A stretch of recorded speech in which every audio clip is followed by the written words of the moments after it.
about how the twins first got diagnosed with autism. Okay, so they started school, the special needs peak program, when they was 3 years old because they were special needs and developmental delayed from being premature. They did really good once they started school. They learned pretty fast. They knew how to read and spell before they could talk.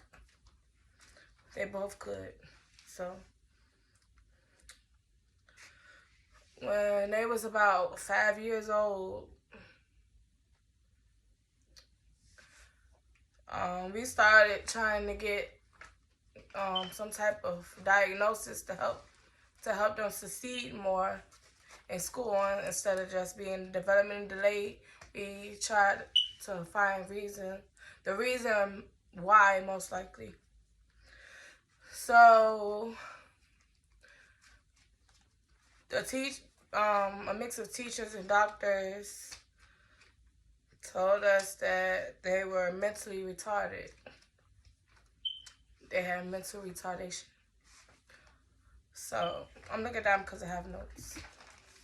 So with that diagnosis, I was kind of sad because I never heard that word in like a professional doctory setting. I always heard people always heard people, use that word in a negative light. And, as jokes when people, when they see people, how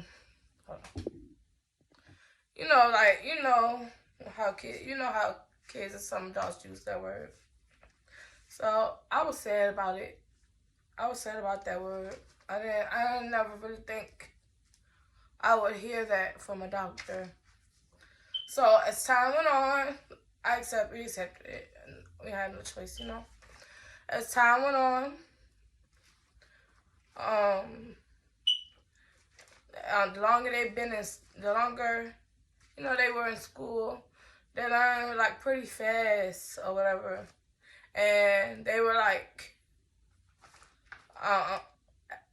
they were really smart, if I could, say it, because, they learned their colors, their ABCs, numbers, regular stuff that a kid will learn once they hit kindergarten, first grade. And they learned it early because they started school early, I'm guessing. I don't know. But they knew all that before the age of 6. So when they turned about 6 years old, their teachers wanted us to take them to a psychologist to see if they were autistic because how fast they would learn. And with mental retardation, I guess it's more of a slow process learning. Don't quote me, I'm not sure, but they said that they were learning too fast for that diagnosis. So we started going to see the psychologist, and the at 6 years old, after hours of testing, they told us that they were autistic. Different levels, because they're pretty different. I'm going to explain that later. Different levels of autism or whatever. I never knew. They never told me low, high, or funk. They never told me any of that. 1, 2. I just was told they was autistic and sent me about my way. So,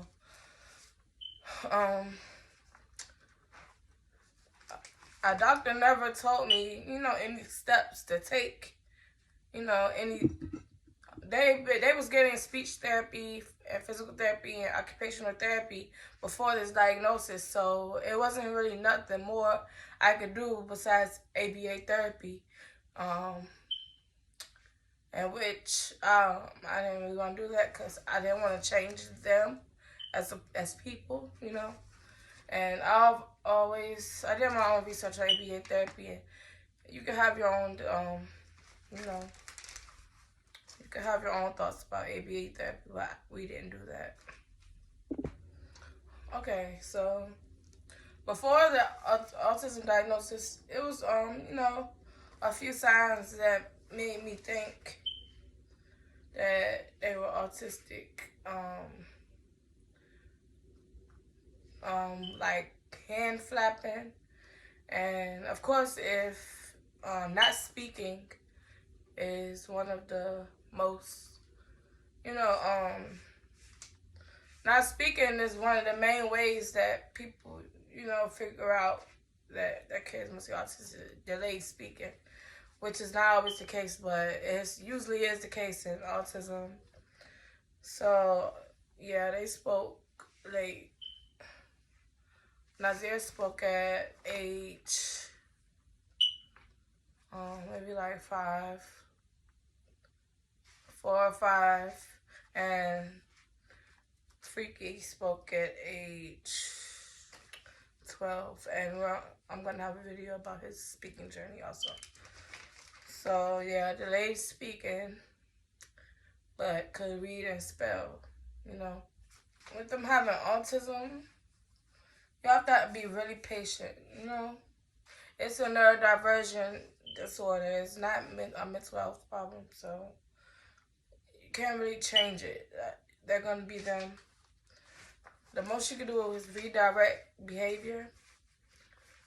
And they stem. They do stemming.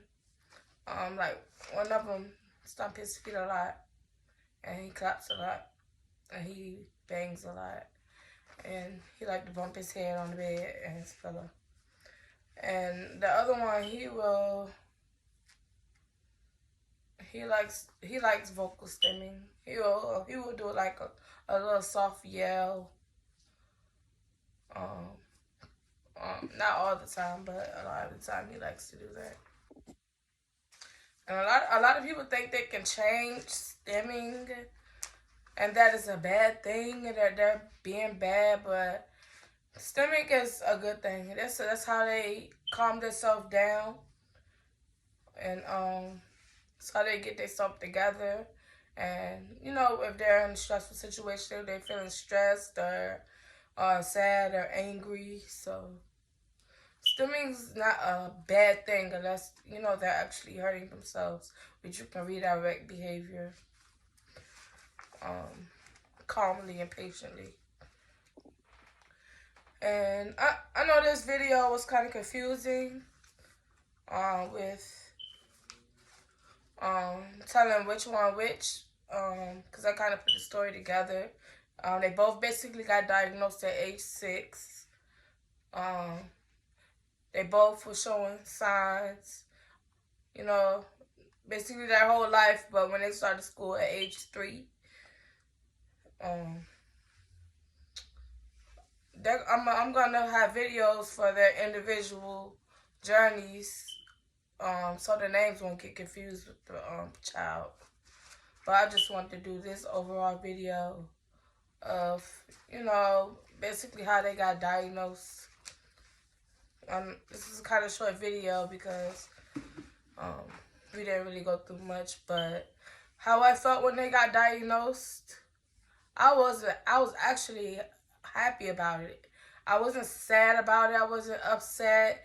I was excited because, like I said, they had a diagnosis of mental retardation at first, and I was kind of sad about that. And I had looked into autism, and did my research, and autism lives matter. They're still they're still people. They still have feelings. They're still lovable. They're still kids. It's our normal, and I was happy about the diagnosis. I was ready to move forward and learn more. I was ready to advocate.